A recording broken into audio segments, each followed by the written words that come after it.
वज़ीर-ए-आज़म शहबाज शरीफ ने सरकारी मुलाजिमीन के लिए बड़ा रिलीफ दे दिया। वफाकी काबीना ने सरकारी मुलाजिमीन की तनख्वाहों में 15% इजाफे की मंजूरी दे दी। काबीना ने पेंशन में भी 5% इजाफे की मंजूरी दी। मुश्किल की इस घड़ी में तनख्वाहों में इजाफा होना जरूरी है, ये कहा गया।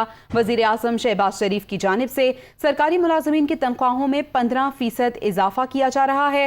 मरियम औरंगजेब ने कहा कि वज़ीर-ए-आज़म ने वज़ारत खजाना की 10% इजाफे की तजवीज़ मुस्तरद कर दी है। एडहॉक अलाउंसेस को भी बुनियादी तनख्वाह में जम करने की मंजूरी दी गई है। तो वज़ीर आज़म ने सरकारी मुलाजिमीन के लिए बड़ा रिलीफ रखा है। वफाकी काबीना ने सरकारी मुलाजिमीन की तनख्वाहों में 15% इजाफे की मंजूरी दी है। साथ ही साथ काबीना ने पेंशन में भी 5% इजाफे की मंजूरी दे दी है। आपको बताएं कि बजट तकरीर का मतन भी दुनिया न्यूज़ ने हासिल कर लिया है। नए माली साल का बजट 9,502 अरब रुपए रखा गया है। कर्जो सूद की अदायगी पर 3,950 अरब रुपए का तखमीना है।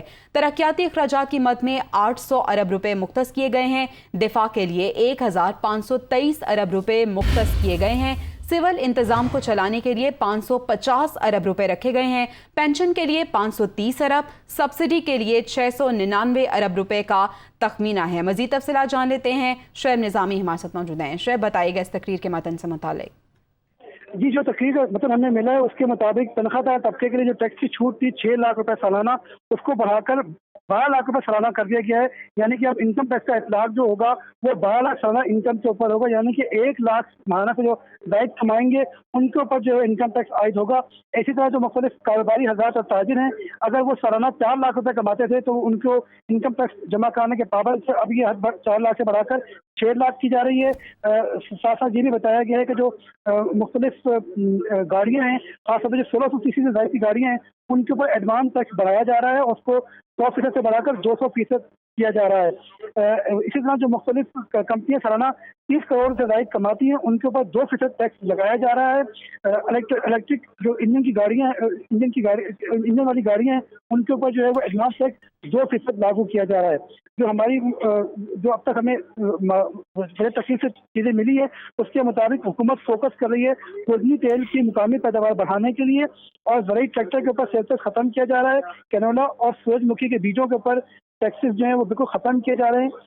तो तवानाई की बचत के लिए ये फैसला किया जा रहा है कि ऐसे अफराद जिनके बिजली के यूनिट जो है वो 200 से कम है, उनको आसान शराइत के ऊपर कर्जे फराहम किए जाएंगे ताकि वो सोलर पैनल को ले सकें और सोलर पैनल लगा सकें।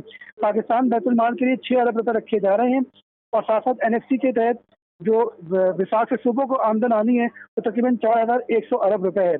ज़रूरी शोबे के लिए खास तौर पर फोकस किया जा रहा है। इसमें ये भी बताया गया कि ज़रूरी मशीनरी उसके ऊपर जो है कस्टम ड्यूटी ख़त्म की जा रही है।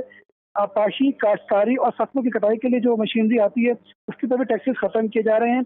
इसी तरह जो मुकामी सनत है उसको फ़रोग देने के लिए 4,000 खाम माल जो है उनके ऊपर कस्टम ड्यूटी और रेगुलेटरी ड्यूटी जो है वो ख़त्म की जा रही है। फार्मास्यूटिकल के लिए जो रॉ मटेरियल आएंगे उनके ऊपर भी ड्यूटी ख़त्म की जा रही है। और ख़ास तौर पे जो ऐसे पाकिस्तान में इदारे हैं जो कि खैराती अस्पताल हैं और उनकी जो 50 बिस्तर से ज़्यादा हैं, तो उनके यहाँ जो है वो 50 बेड हॉस्पिटल हैं, उनके लिए ये टैक्सेस की छूट मुकम्मल तौर पर टैक्सेस की छूट दी जा रही है। जी ठीक है शुएब, हमारे साथ ही आप मौजूद रहिए।